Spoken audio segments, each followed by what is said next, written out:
الرجیم بسم اللہ الرحمن الرحیم ان هذه امتکم امتا واحدہ وقال النبی صلی اللہ علیہ وسلم المسلم کجسد واحد صدق اللہ العظیم۔ پھر سیاست چھوڑ کر داخل حصار دی میں ہو،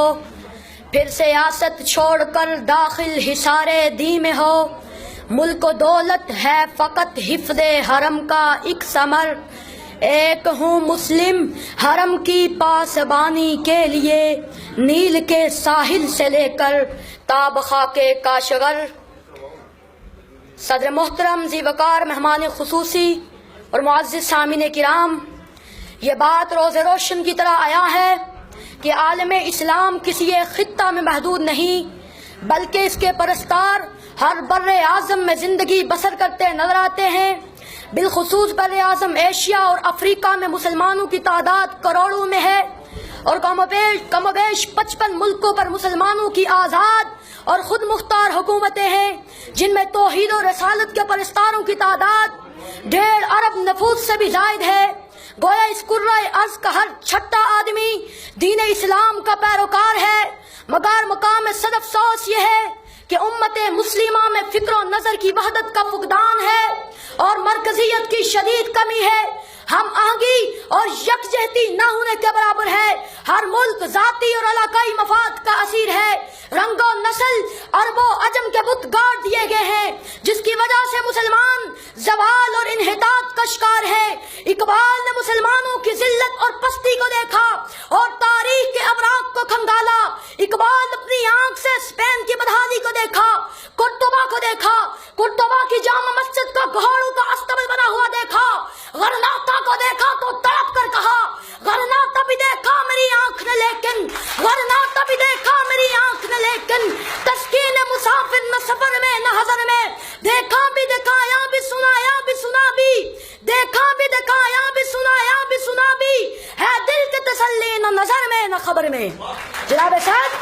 آج پوری دنیا کے مسلمان شدت کے ساتھ محسوس کر رہے ہیں کہ انہیں عربی اور عجمی کی بنیاد پر تختہ مشق نہیں بنایا گیا،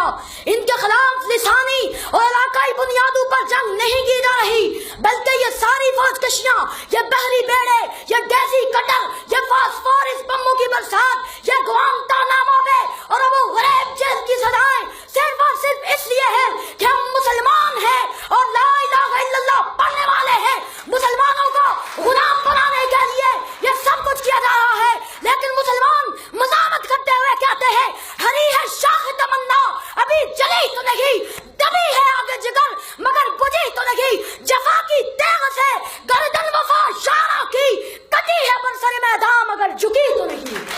یاد صاحب،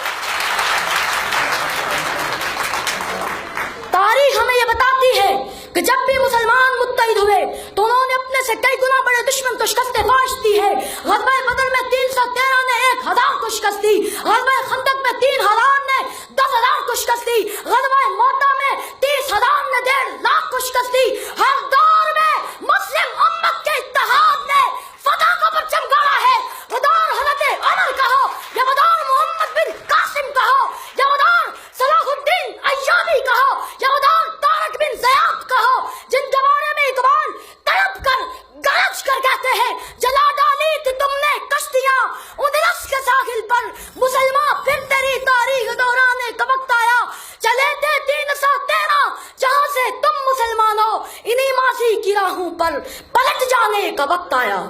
جناب صاحب، فطرت کے تمام مظاہر ہمیں اتحاد اور اتفاق کا درس دیتے ہیں۔ اگر ہم ستاروں کو دیکھیں تو ستاروں کی وحدت شب کے اندھیرے چاک کر کے رکھ دیتے ہیں، سنگریزوں کی وحدت سے کوثر جام لیتے ہیں، قطرے سے دریا، ذرہ سے صحرا، کرن سے سورج کی تابش حاصل کرنے کی قوت بنا جاتی ہے، اور پاؤں کی ٹھوکر سے یہ بات ثابت کی جا سکتی ہے یہ عظمت باطل دھوکہ ہے، یہ صدمت کافر کچھ بھی نہیں، مٹی کے کھلونے ہیں سارے، یہ کفر کا لشکر کچھ بھی نہیں، اللہ سے ڈرنے والوں کو طاقت سے ڈرانا مشکل ہے، جب خوف خدا ہو دل میں اگر پھر کسرا و کیسر کچھ بھی نہیں، وما علینا الا البلاغ۔